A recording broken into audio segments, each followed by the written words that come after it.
dag skal vi lave noget rigtig originalt. En Q&A. Jeg har fået et par spørgsmål inde på Discord, og dem skal vi simpelthen besvare i dag. Og så vi har det første spørgsmål, det er, hvor høj er du? 2 meter. Spørgsmål nummer 2, hvor gammel er du? 27.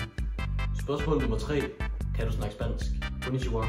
Spørgsmål nummer 4, frysepizza eller normal pizza? Frysepizza. Spørgsmål nummer 5, jeg kommer efter dig.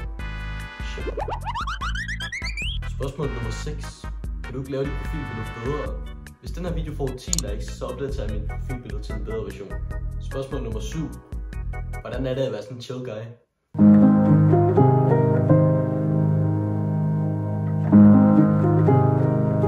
Fucking akavet, fordi mine naboer de sidder og kigger lige nu.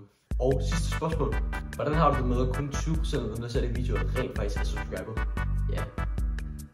Jeg har lige 10 sekunder til lige at gå ned og subscribe, ellers så kommer jeg efter dig med den her.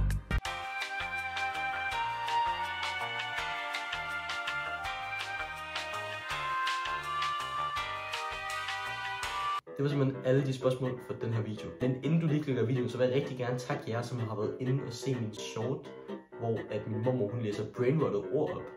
For den video, den har klaret sig rigtig sindssygt godt. Jeg uploadede fra en halvanden dag siden, den har allerede 26.000 visninger. Den har sikkert flere, når den her video er kommet ud.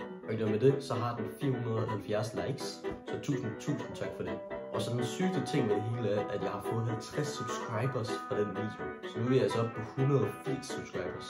Og det vil altså sige, at vi kun er 70 subscribers fra den giveaway. Tusind tak fordi du så med på den her video. Du må meget gerne gå ned og like og subscribe. Det betyder rigtig meget. Der kommer lige hurtigt et billede op af alle dem, som har kommenteret på den video med min mormor, hvor hun læser brainrotted ord. Tusind tak til alle dem, der har kommenteret på den video. Vi ses i næste video. Hej.